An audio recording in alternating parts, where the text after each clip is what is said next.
देखिए अब हमें बात करनी है सेंट्रल नर्वस सिस्टम की। तो जब हम सेंट्रल नर्वस सिस्टम की बात करते हैं तो सबसे पहले आप लोगों ने जो पढ़ रखा है इसमें वो ये पढ़ा था कि जो हमारा सेंट्रल नर्वस सिस्टम होता है वो ब्रेन और स्पाइनल कॉर्ड से मिलकर बनता है ना। ब्रेन से बनता है और किससे बनता है? हमारा स्पाइनल कॉर्ड से। हमारे सिलेबस में जो हमें नीट पॉइंट ऑफ व्यू से पढ़ना होता है, स्पाइनल कॉर्ड तो आपने कहीं सुना ही नहीं है दूर दूर तक। वैसे स्पाइनल कॉर्ड भी पढ़ना चाहिए लेकिन अभी हमें सिर्फ ब्रेन पढ़ना है। ब्रेन आजकल बड़ी कमी भी पाई जाती है इसकी, ठीक है।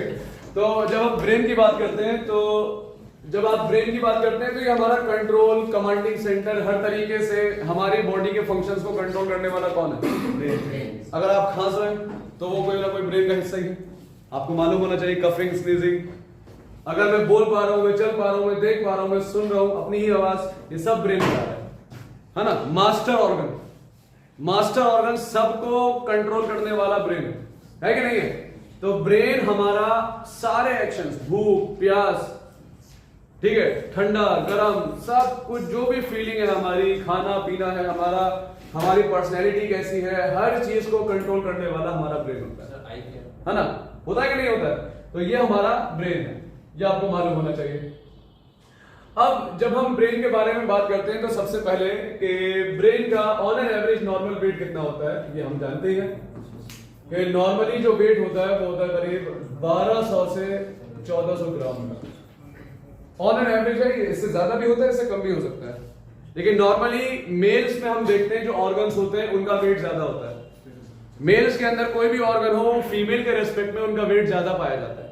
रीजन ये होता है कि जो मेल्स होते हैं, मेल के अंदर जो टेस्टोस्टेरोन नाम का हार्मोन होता है, जो हमने पढ़ा था पहले कि टेस्टोस्टेरोन नाम का जो हार्मोन होता है वो करता क्या है? वो प्रोटीन पर एनाबॉलिक इफेक्ट दिखाता है। मतलब जो ग्रोथ होती है ना मसल्स की, तो मसल्स की ग्रोथ होगी, जो ऑर्गन की ग्रोथ होगी, जब ज्यादा होगी तो उसका वेट भी क्या होगा?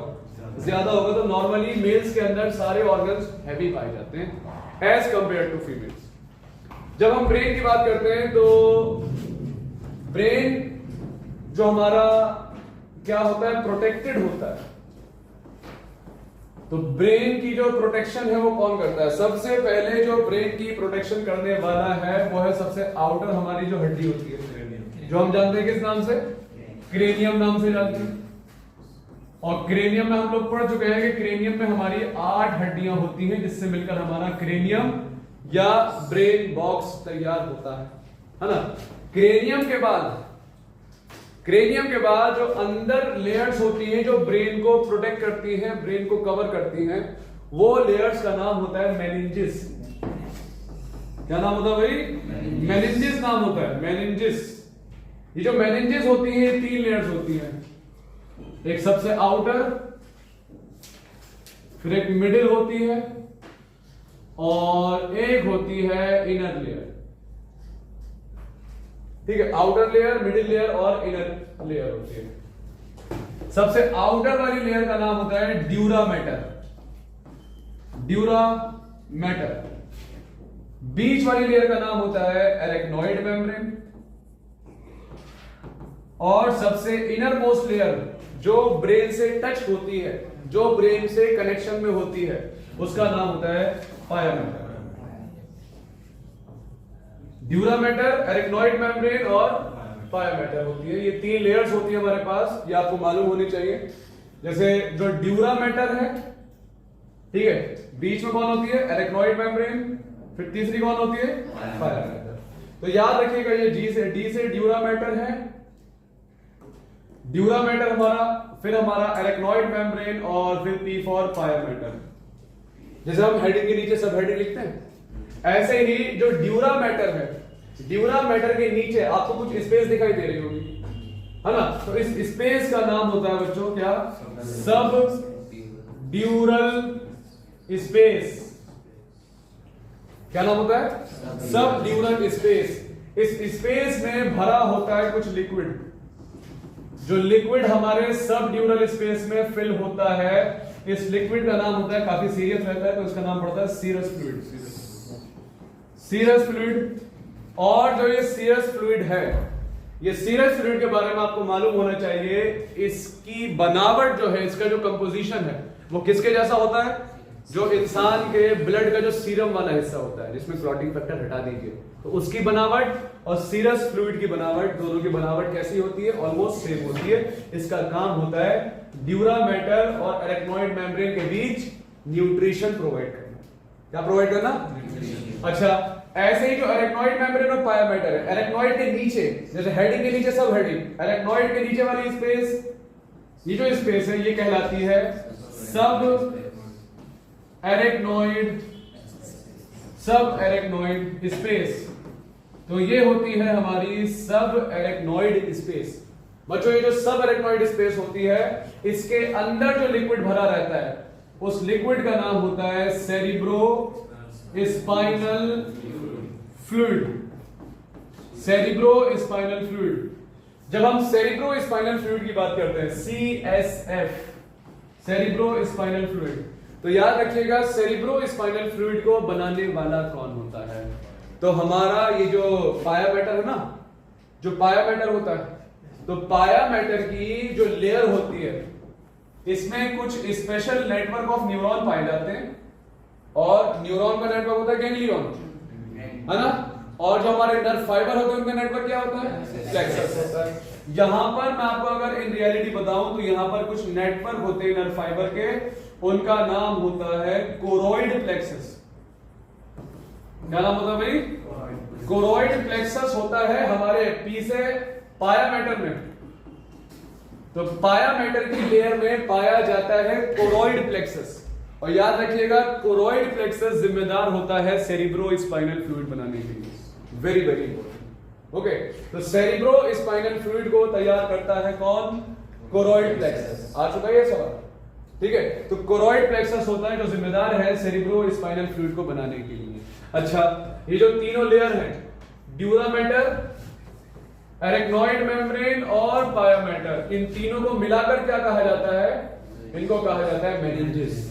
और याद रखिएगा बच्चों, जो मेनिंजेस होते हैं ब्रेन पर तो होते ही हैं, ठीक है, जो ब्रेन पर तो होते ही हैं, याद रखिएगा ब्रेन के साथ साथ ये हमारा जो स्पाइनल कॉर्ड होता है उस पर भी पाया जाता है। ब्रेन पर तो होते ही हैं, साथ ही साथ जो स्पाइनल कॉर्ड होता है उस पर भी पाई जाती है ये मेनिंजेस। ओके, क्योंकि जो लिक्विड है, कौन सा लिक्विड? सेरिब्रो स्पाइनल फ्लूइड, ये कहां दौड़ रहा है? बोलिए, अगर पूछ लिया जाए आपसे सवाल कि सेरिब्रो स्पाइनल फ्लूइड कहां दौड़ता है, तो आपका आंसर होगा सब एरेक्नॉइड स्पेस। अच्छा, ये एरेक्नॉइड नाम क्यों पड़ता है? आपको हम पहले भी बता चुके हैं। एरेक्नॉइड लैटिन नेम होता है मकड़ी के जाल। जो मकड़ी होती है, जो हमारी स्पाइडर होती है, स्पाइडर जैसा जाल बुनती है ना, वैसा ही इसका शेप होता है जाल जैसा, स्पाइडर के शेप का। इस वजह से इसका नाम पड़ता है सब एरेक्नॉइड या एरेक्नॉइड। जो हमारी एरेक्नॉइड मेम्ब्रेन होती है, इसका नाम एरेक्नॉइड क्यों पड़ा? बिकॉज ऑफ स्पाइडर का जो जैसा वेब होता है वैसा इसका क्या होता है? बनावट होता है, दिखाता है। ये जो सेरिब्रो स्पाइनल फ्लूइड है, ये आपको मैं अभी भी बता चुका हूं, दोबारा से बता रहा हूं। ये जो हमारा सेरिब्रो स्पाइनल फ्लूइड है, इसके फंक्शंस क्या होते हैं आपको मालूम होने चाहिए। ये जो सेरिब्रो स्पाइनल फ्लूइड है, इसके फंक्शंस क्या होते हैं मेरे? फंक्शंस, पहला फंक्शन तो होता है कि हमारे ब्रेन को बॉयंसी देना। बॉयंसी मतलब हमारा जो ब्रेन है वो फ्लोट कर रहा है। जैसे हम पानी भरते हैं बाल्टी के अंदर, उसमें मग डालते हैं तो वो फ्लोट करता है ना, तैरता है वो, ऐसे हमारा ब्रेन भी तैर रहा है। वो किस लिक्विड में तैर रहा है? CSF में, सेरिब्रो स्पाइनल फ्लूइड में। मालूम है हमारा ब्रेन करीब 1 किलो से ज्यादा का है, लेकिन क्या कभी हमें फील होता है सर में ऐसा 1 किलो वजन है हमारे सर के ऊपर? नहीं फील होता है ना। उसका एक रीजन ये भी है कि बॉयंसी की वजह से जो हमारा वेट होता है, कितना, जो 1 से 1.5 किलो के बीच का जो वेट है वो करीब करीब बस इतना रह जाता है, 250 ग्राम का। 250 ग्राम का रह जाता है वो वेट। तो बॉयंसी प्रोवाइड करना। दूसरा काम न्यूट्रिशन प्रोवाइड करना। जो खाना पीना होता है ब्रेन के सेल्स को, उसके लिए जिम्मेदार कौन है? सेरिब्रो स्पाइनल फ्लूइड है। साथ ही साथ जैसे हम पढ़ते हैं हार्ट के ऊपर लेयर होती है पेरिकार्डियल, उसके अंदर लिक्विड का नाम पेरिकार्डियल फ्लूइड। लंग्स पर हमने पढ़ा है प्लूरल मेम्ब्रेन, उसके अंदर जो लिक्विड होता है प्लूरल फ्लूइड। ऐसे ही ब्रेन के अंदर जो फ्लूइड है वो है सेरिब्रो स्पाइनल फ्लूइड। जैसे वो फ्लूइड्स का काम था शॉक एब्जॉर्बर की तरह, ये लोग भी क्या करते हैं, जो सेरिब्रो स्पाइनल फ्लूइड है ये भी क्या है हमारा, ये भी हमारा शॉक एब्जॉर्बर होता है। ओके, ये भी क्या है भाई? ये भी शॉक एब्जॉर्बर है। ये हमारे ब्रेन को इंजरी से बचाता है, याद रखिएगा। तो सेरिब्रो स्पाइनल फ्लूइड के 3 मेन काम होते हैं, ये आपको मालूम होने चाहिए। अच्छा, अभी आपने आपसे एक सवाल बोला कि सेरिब्रो स्पाइनल फ्लूइड ब्रेन के अंदर भी होता है। अब जाहिर सी बात है, जब मेरे ब्रेन के अंदर लिक्विड जा रहा है तो ब्रेन के अंदर कुछ कैविटी होनी चाहिए, खाली जगह, स्पेस। तो ब्रेन के अंदर, भाई ये तो ब्रेन के बाहर है सारे, ये तो सब ब्रेन की कवरिंग है, ब्रेन तो इसके अंदर होगा, है ना। तो ब्रेन तो इन कवरिंग मेनिंजेस के जस्ट नीचे होता है। ब्रेन के अंदर जो कैविटीज होती हैं जिसके अंदर सेरिब्रो स्पाइनल फ्लूइड दौड़ता है, उन कैविटीज का क्या नाम होता है, तो वो आपको मालूम होना चाहिए। जो कैविटीज होती हैं ब्रेन के अंदर, कैविटीज जो खाली स्पेसेस होती हैं ब्रेन की, उनका नाम होता है वेंट्रिकल्स।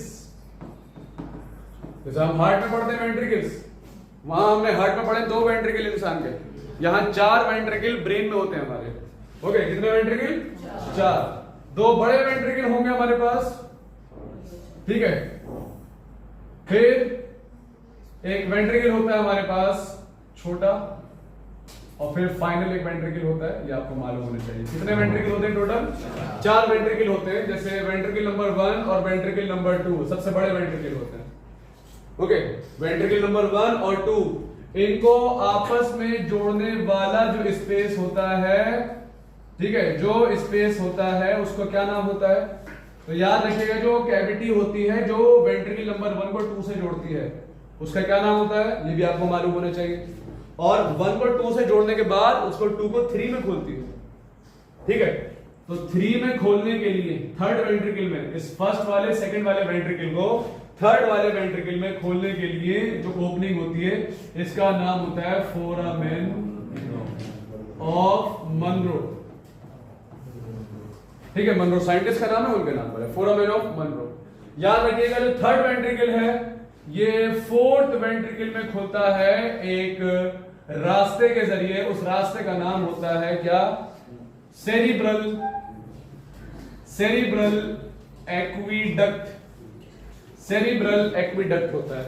जो हमारे पास ये 4 वेंट्रिकल्स हैं, इनका क्या काम है भाई? लिक्विड जो है सेरिब्रो स्पाइनल फ्लूइड, जो हमारे ब्रेन में भी है, हमारे स्पाइनल कॉर्ड में भी है। स्पाइनल कॉर्ड हमारा है और ब्रेन है, तो वहां पर ये जो लिक्विड दौड़ रहा है हमारे ब्रेन में, कहां दौड़ता है भाई? फर्स्ट वेंट्रिकल और सेकंड वेंट्रिकल। इन दोनों से लिक्विड होता हुआ कहां पहुंचेगा? थर्ड में। किसके रास्ते? Foramen of Monro. अच्छा, थर्ड वाले से 4th में पहुंचेगा, किसके रास्ते? सेरिब्रल एक्वीडक्ट, जिसका दूसरा नाम होता है एक्वीडक्ट ऑफ सिल्वियस, साइंटिस्ट के नाम पर। सेरिब्रल एक्वीडक्ट या फिर एक्वीडक्ट ऑफ सिल्वियस, ठीक है। ये वेंट्रिकल्स होते हैं जो हमारे ब्रेन के अंदर जो सेरिब्रो स्पाइनल फ्लूइड दौड़ रहा है वो इन 4 रास्तों में दौड़ता है, ये आपको मालूम है। और चौथे वाले से CSF निकलकर हमारे स्पाइनल कॉर्ड की तरफ जाता है, ये आपको मालूम होना चाहिए। ओके, तो ये हमारे कुछ ब्रेन के बाहर वाले हिस्से थे। कौन कौन थे? हमने एक बोन देखी, ठीक है। फिर हमने मेनिंजेस देखी, ड्यूरा मैटर, एरेक्नॉइड मेम्ब्रेन, पाया मैटर। फिर इसके अंदर आता है हमारा ब्रेन, याद रखिएगा। फिर ब्रेन के अंदर जो लिक्विड दौड़ रहा है वो किसमें दौड़ता है भाई? उसमें कैविटीज होती है। कितनी कैविटीज होती हैं? ये भी आपको मालूम होना चाहिए, 4, ठीक है। चारों कैविटीज का नाम होता है वेंट्रिकल। 2 बड़े वेंट्रिकल होते हैं, 2 छोटे छोटे वेंट्रिकल्स होते हैं। ओके, ये आपको मालूम होना चाहिए, ये लिक्विड का काम है। अब हम बात करते हैं जो ह्यूमन ब्रेन है, कि ह्यूमन ब्रेन को अगर हम डिवाइड करें तो ह्यूमन ब्रेन कैसे डिवाइड होता है? तो जब हम ह्यूमन ब्रेन को डिवाइड करते हैं तो हम लोग पढ़ चुके हैं पहली बार कि जो ब्रेन होता है ये हमारा 3 मेन पार्ट में बांटा जाता है। ये हम छोटे क्लासेस से पढ़ते आ रहे हैं। फोर ब्रेन, मिड ब्रेन और हमारा होता है हाइंड ब्रेन। इनके कुछ लैटिन नाम भी होते हैं, जैसे fore brain, mid brain, hind brain की जब हम बात करते हैं तो फोर ब्रेन का दूसरा नाम होता है प्रोसेंसिफेलॉन। ये होता है हमारा प्रोसेंसिफेलॉन। ऐसे एम से मिड ब्रेन, ये होता है एम से मीजेंसिफेलॉन, मीजेंसिफेलॉन। और हमारा जो हाइंड ब्रेन होता है इसका नाम होता है, रोमस का शेप होता है तो रोम्बोनसिफेलॉन। ठीक है, तो ये हमारे फोर ब्रेन, मिड ब्रेन और हाइंड ब्रेन, ये हमारे ब्रेन के 3 बड़े पार्ट्स होते हैं, 3 मेजर पार्ट्स होते हैं हमारे। अब जब हम फोर ब्रेन की बात करते हैं बच्चों, जो हमारा फोर ब्रेन है, फोर ब्रेन की जब हम बात करते हैं तो फोर ब्रेन खुद दो हिस्सों में बटा होता है।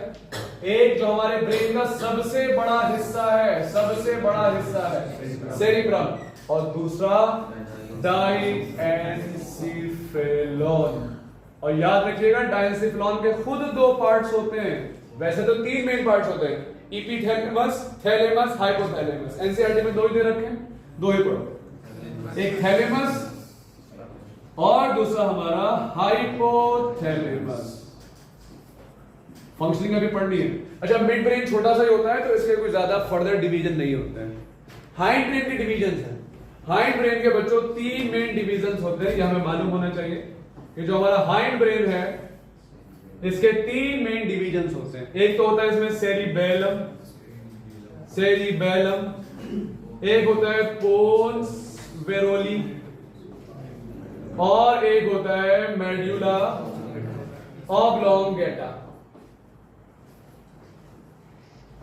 ठीक है, कौन कौन होता है? सेरिबेलम, पोन्स वेरोली और मेडुला ऑब्लोंगेटा, ये हमें मालूम होना चाहिए।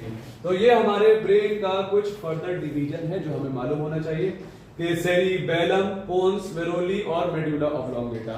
ठीक है, इनके भी फर्दर नाम होते हैं कि मिटेंसिफिलॉन कौन है, माइलेंसिफिलॉन कौन है, टीलेंसिफिलॉन भी एक वर्ड आता है, वो पढ़िएगा कभी आगे। और तो फिलहाल ये हमें डिटेल पढ़नी होती है, तो सबसे पहले हम फोर ब्रेन से स्टार्ट करते हैं, जिसका पहला पार्ट क्या है? सेरिब्रम। तो पहले हम बात करेंगे फोर ब्रेन की कि भाई what do you mean by fore brain. सबसे पहले हम फोर ब्रेन की बात करते हैं, तो फोर ब्रेन का जो मेजर पोर्शन आपको पढ़ना होता है उसका नाम है सेरिब्रम। पूछा जाए लार्जेस्ट पार्ट ऑफ ब्रेन, वो कौन होता है? हमारा सेरिब्रम होता है। हमारा जो सेरिब्रम है बच्चों, जो सेरिब्रम होता है, इसके बारे में आपको कुछ अल्फाज मालूम होने चाहिए कि सेरिब्रम का पार्ट कॉन्वोल्यूटेड होता है। कैसा होता है? जैसे हम यूरिन वाले चैप्टर में आप नेफ्रॉन में पढ़ते हैं, पीसीटी, डीसीटी, कॉन्वोल्यूटेड पार्ट होते हैं। ये जो कॉन्वोल्यूटेड पार्ट है, याद रखिएगा, ये क्यों होता है? सरफेस एरिया बढ़ाने के लिए। क्या करने के लिए? सरफेस एरिया बढ़ाने के लिए। अब इस कॉन्वोल्यूटेड एरिया का जो टॉप वाला पोर्शन होता है ये कहलाता है गायराई या गायरस, और जो बॉटम वाला हिस्सा होता है ये कहलाता है सल्कस या सल्साई। सल्साई एंड गायराई, ये दो पार्ट्स होते हैं हमारे सेरिब्रम के कॉन्वोल्यूटेड एरिया के। अच्छा, सेरिब्रम का जो सबसे आउटर वाली जो कवरिंग होती है सेल की, जो सेरिब्रम के आउटर वाली कवरिंग होती है सेल्स की, इसको आप बोलते हैं सेरिब्रल कॉर्टेक्स। हम पहले भी पढ़ चुके हैं, किसी भी ऑर्गन का आउटर वाला हिस्सा कॉर्टेक्स, अंदर वाला मेडुला होता है। ओके, तो ये कॉर्टेक्स होता है। ओके, ये आपको मालूम होना चाहिए। अच्छा, जब हम बात करते हैं सेरिब्रम की, तो सेरिब्रम हमारा दो मेन हिस्सों में बटा होता है। जो हमारा सेरिब्रम है ये डिवाइडेड है। क्या है भाई? ये डिवाइडेड है किसमें? टू सेरिब्रल हेमीस्फीयर, दो सेरिब्रल हेमीस्फीयर में, एक हमारा राइट वाला है, एक हमारा लेफ्ट वाला है। तो ये दो सेरिब्रल हेमीस्फीयर में बटा होता है, और ये जो दो सेरिब्रल हेमीस्फीयर होते हैं ये आपस में ज्वाइन होते हैं। ये दोनों आपस में ज्वाइन टुगेदर होते हैं। किससे?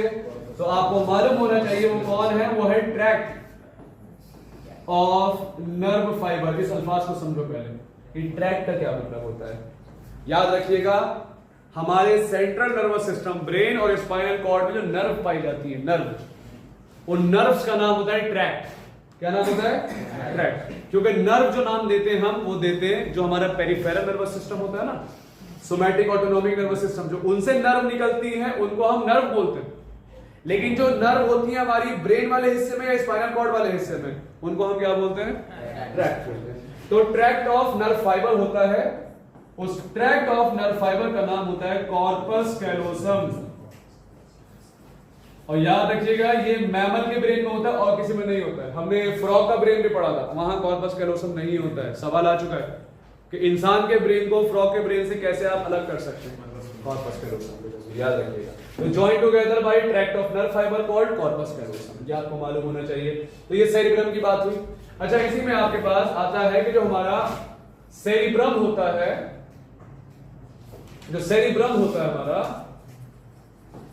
सेरिब्रम का अगर हम बाहर वाला हिस्सा देखें, आउटर वाला हिस्सा और इनर वाला हिस्सा, आउटर वाला हिस्सा लड़कों ये ग्रे कलर का दिखाई देता है और इनर वाला व्हाइट कलर का दिखाई देता है। दोनों के रीजंस पूछे जाते हैं, ग्रे मैटर व्हाइट मैटर क्यों पढ़ाना। तो याद रखिएगा जो न्यूरॉन्स की सेल बॉडी होती है, क्या होती है, हमने पिछले वाले लेक्चर में पढ़ा कि न्यूरॉन्स की जो सेल बॉडी है अगर वो एक के ऊपर एक रख दी जाए तो जो उनका रिफ्लेक्शन दिखाई देता है वो किस कलर का दिखाई देता है, ग्रे कलर का दिखाई देता है। तो क्या ग्रे कलर किस वजह से है, ड्यू टू एसोसिएशन ऑफ, किसका एसोसिएशन, न्यूरॉन की, न्यूरॉन सेल बॉडी। तो न्यूरॉन सेल बॉडी जब इकट्ठा होते हैं तो वो रिफ्लेक्शन कैसा शो करते हैं, ग्रे कलर का। व्हाइट वाले क्यों होते हैं, जो हमारा सेल बॉडी के बाद जो हमारा एक्सॉन होता है इस पर माइलिन शीट होती थी, तो माइलिन शीट जब एक जगह इकट्ठा होते हैं तो उसका कलर व्हाइटिश दिखाई देता है। तो यहां पर किसका एसोसिएशन होता है, association of myelinated exons.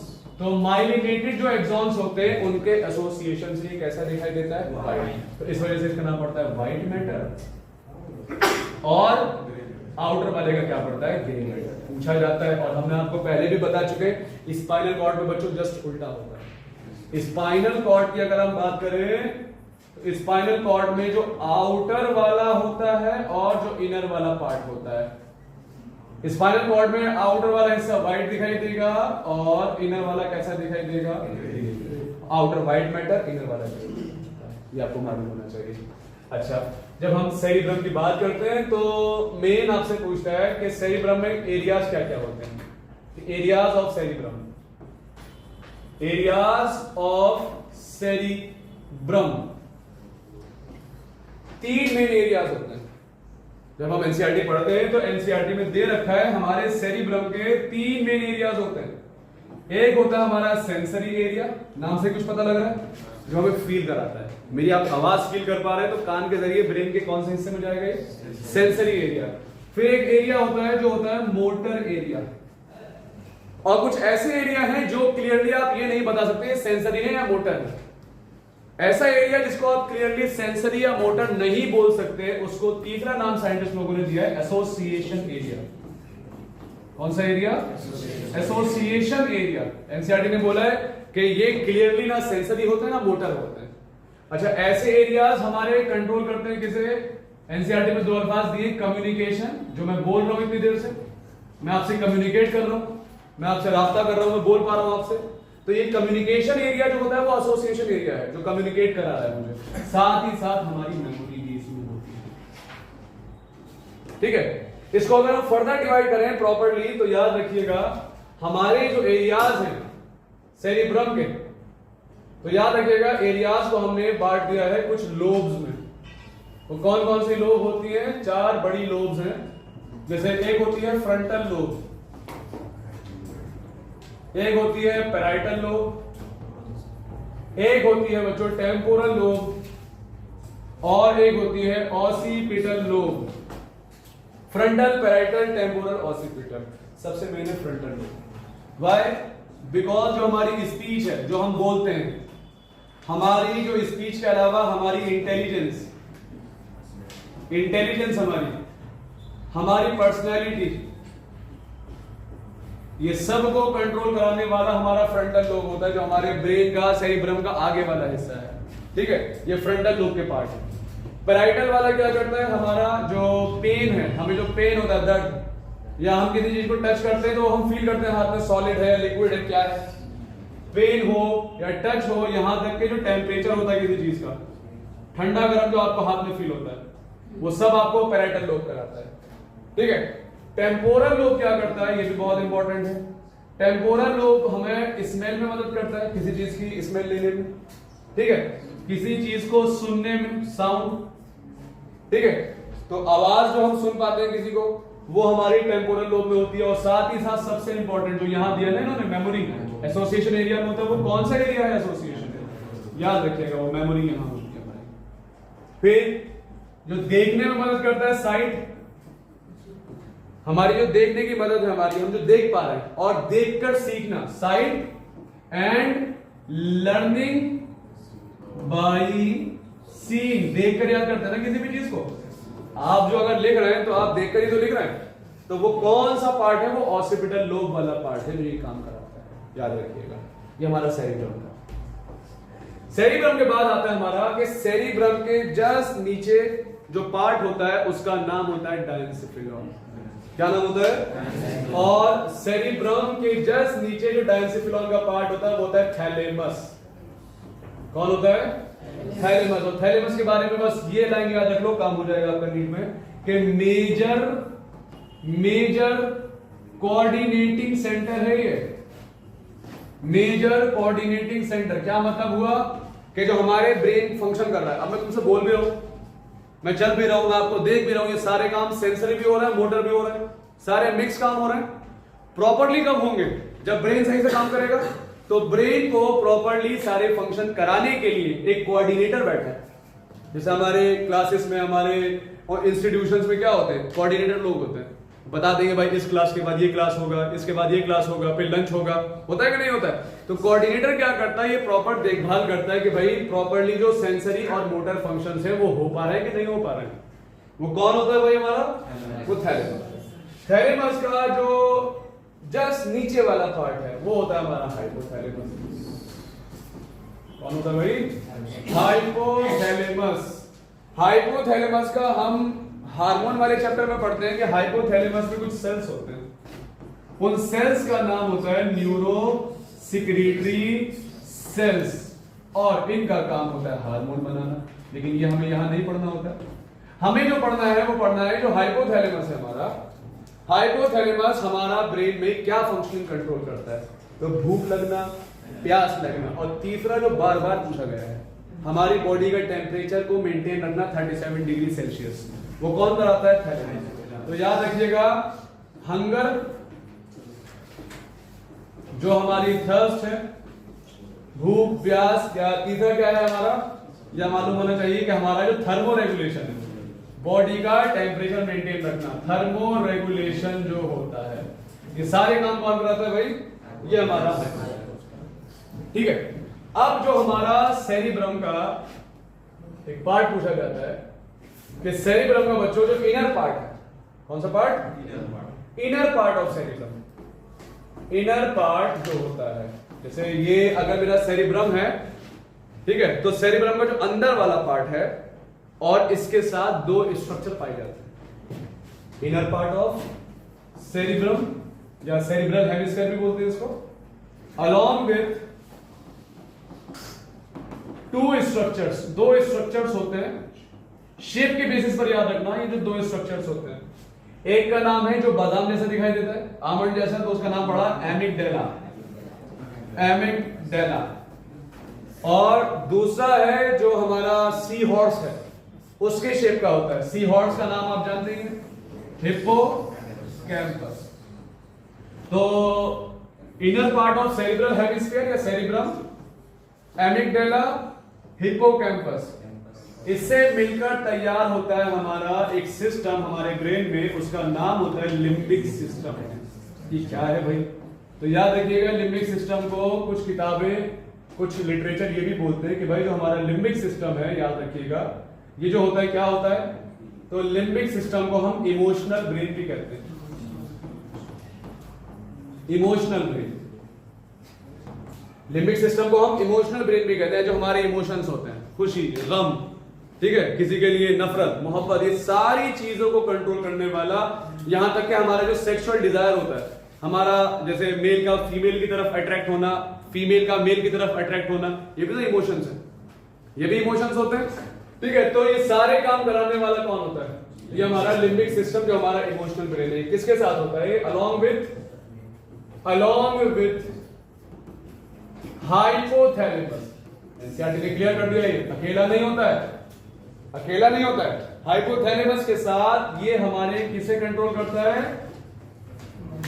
Hypothalamus के साथ मिलकर हमारे किसे कंट्रोल करता है? ये इमोशंस, इमोशंस को कंट्रोल करता है। इमोशंस को कंट्रोल करता है, वो कौन कौन से होते हैं हमारे? जैसे फियर है, डर है, हैप्पीनेस है, ठीक है, जैसे हैप्पीनेस है हमारी, फियर है हमारा, या फिर एंगर, हमें गुस्सा आ रहा है, या किसी के लिए हमारे दिल में रेज है, नफरत है, मोटिवेशन है, हमें किसी चीज का मोटिवेटेड है, ये सब चीजें कराने वाला, यहाँ तक कि हमारे जो सेक्सुअल बिहेवियर, सेक्सुअल डिजायर्स होते हैं, इन सब को कंट्रोल करने वाला कौन? हमारा इमोशनल ब्रेन होता है। ये इमोशनल ब्रेन ही इंसान को इंसान बनाता है, ठीक है, यही इंसान को जानवर से अलग करता है। बाकी तो भाई हमारे जो कंट्रोल, जैसे हम चल फिर रहे हैं, जानवर भी चलते फिरते हैं, लेकिन इंसान को जानवर से अलग करने वाला ये इमोशनल ब्रेन है, ठीक है। इमोशंस है इसमें, हैप्पीनेस है, खुशी है, गम है, किसी की परेशानी समझना है, अपनी परेशानी इजहार करना है, ये सारे काम इंसान कर सकते हैं, ठीक है, नॉर्मली इंसान करते हैं। कोई जानवर भी है जो थोड़े बहुत माने जाते हैं कि हाँ वो भी इंसान जैसा बिहेवियर शो करते हैं, ठीक है, हैप्पीनेस और गम वो भी शो करते हैं, लेकिन सबसे प्रॉपरली वेल डेवलप तरीके से जो इमोशंस को अपने जताते हैं वो इंसान होते हैं। कौन होते हैं भाई? इंसान होते हैं। और इमोशंस के साथ खेलने वाले भी इंसान होते हैं, है ना। तो आगे बात करते हैं। तो हमारे पास दूसरा आता है मिड ब्रेन, छोटा सा। मिड ब्रेन हमारा क्या है? जब हम मिड ब्रेन की बात करते हैं साजिद, तो ये क्या है? मिड ब्रेन हमारा जो है, इसका लोकेशन पूछा जाता है पहले तो जाहिर सी बात है फोर ब्रेन और हाइंड ब्रेन के बीच में होगा। तो याद रखिएगा ये कहां होता है? बिटवीन डाइएन्सिफेलॉन जो होता है हमारा, जो थैलेमस हाइपोथैलेमस है, डाइएन्सिफेलॉन एंड पोन्स वेरोली के बीच होता है। और पोन्स वेरोली आप जानते हैं हाइंड ब्रेन का पार्ट है। इन दोनों के बीच पाया जाता है हमारा मिड ब्रेन। कोई ज्यादा बड़ा इसका काम नहीं पूछा जाता है आपसे। एक सवाल तो पूछा जाता है जो हम पहले भी बता चुके हैं आपको, कि मिड ब्रेन जो होता है, मिड ब्रेन से एक रास्ता पास होता है, याद करो, जो थर्ड वेंट्रिकल को फोर्थ वेंट्रिकल से जोड़ता है, जिसका नाम था सेरिब्रल एक्विडक्ट। तो पहली चीज कि जो हमारा सेरिब्रल एक्विडक्ट होता है वो पास थ्रू मिड ब्रेन। और एक सवाल जो पूछता है वो ये पूछता है कि भाई ये बताइए कि इसमें एक स्ट्रक्चर पाया जाता है, उस स्ट्रक्चर का नाम होता है कॉर्पोरा क्वाड्रिजेमिना। क्वाड का मतलब चार ही होता है, तो इसमें चार स्ट्रक्चर्स पाए जाते हैं, दो बड़े स्ट्रक्चर्स और दो छोटे स्ट्रक्चर्स। ये चार स्ट्रक्चर्स होते हैं, ठीक है, ये चार स्ट्रक्चर्स हैं। ऊपर वाले चार स्ट्रक्चर में से ये जो ऊपर के दो हैं, ये दो का नाम होता है सुपीरियर कॉलिकुलाई, सुपीरियर कॉलिकुलाई, और जो नीचे वाले ये दो स्ट्रक्चर ये कहलाते हैं इंफीरियर कॉलिकुलाई, इंफीरियर कॉलिकुलाई। ये दोनों लोग क्या कंट्रोल करते हैं? तो याद रखना हमारी स्टीरियो टाइपिक मूवमेंट होती है। क्या मतलब होता है समझ लो। स्टीरियोटाइपिक मूवमेंट का मतलब होता है कि जो खुद ब खुद हो रही है, एक तरीके से ऑटोमेटिक मूवमेंट्स होती है। जैसे आप सामने बैठे, आप पढ़ रहे हैं, आपका दोस्त पीछे से आवाज है, कितना ही इंपॉर्टेंट आपका सब्जेक्ट चल रहा हो, आपका सीधा आपका मुंडी जो है घूमेगा पीछे की तरफ, है ना। जैसे आप कहीं किसी मजमे में है, भीड़ में है, आप चल रहे हैं आगे, आपको कोई आवाज दे दे तो आप उसको खोजेंगे ना कि कौन खोजा हमें, कौन आवाज दिया, ऐसा होता है ना। तो याद रखना सुपीरियर कॉलिकुलाई, जो मैं आपको देख रहा हूं, मैं यहां देख रहा हूं, इस तरफ देख रहा हूं, उस तरफ देख रहा हूं, तो जो मेरी आंख के रिफ्लेक्सेस हैं, अभी यहां देख रहा हूं, अभी बाहर विंडो की तरफ देख रहा हूं, ऊपर देख रहा हूं, नीचे देख रहा हूं, ये सारी चीजें कंट्रोल करने वाला जो हमारे आई रिफ्लेक्सेस होते हैं, इसको कंट्रोल करता है सुपीरियर कॉलिकुलाई। और जो सुनने वाले रिफ्लेक्सेस होते हैं, ठीक है, सुनने वाले रिफ्लेक्सेस कि कहां से आवाज आए, जिस तरफ आप मूव करेंगे, ये जो सुनने वाले रिफ्लेक्सेस होते हैं, तो याद रखना हियरिंग रिफ्लेक्सेस को कंट्रोल करने वाला कौन? तो हियरिंग के रिफ्लेक्सेस जो होते हैं, इनको कंट्रोल करने वाला कौन होता है भाई? ठीक है, ये हमारा होता है। इसके बाद हमारा लास्ट है और वो है हमारा hind brain. Hind brain, hind brain में हमें मालूम होगा तीन मेन पार्ट्स होते हैं इसमें भी, हाइंड ब्रेन में, ठीक है। हाइंड ब्रेन के जो तीन मेन पार्ट्स है बच्चों, इसमें सबसे पहला आपको मालूम होना चाहिए सेरिबेलम।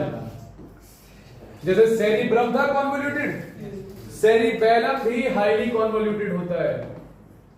ये भी कैसा होता है? हाईली कॉन्वोल्यूटेड होता है, याद रखिएगा। तो ये भी हमारा कैसा होता है? Highly convoluted. सेरिबेलम के बारे में जब हम बात करते हैं तो याद रखिएगा जो सेरिबेलम है, ये बॉडी के बैलेंस को जो हम बैलेंस करते हैं, आप बैठे हैं तो बॉडी बैलेंस कर रहे हैं, मैं खड़ा हूं तो बॉडी बैलेंस कर रहा हूं, है ना। साथ ही साथ जो हमारी बॉडी का पोस्चर होता है, बॉडी का जो पोस्चर होता है, ठीक है। अब मैं अपने हाथ सीधे ऐसे रख के खड़ा हूं, सीधे करके खड़ा हूं, आप कैसे बैठे, अपना हाथ हाथ में रखे बैठे हैं, सीधे बैठे हैं, ये पोस्चर होता है बॉडी का। तो बॉडी के पोस्चर को मेंटेन रखना, बॉडी के बैलेंस को मेंटेन रखना, ये कौन कराता है? सेरिबेलम। साथ ही साथ सेरिबेलम के अलावा एक होता है पोन्स वेरोली।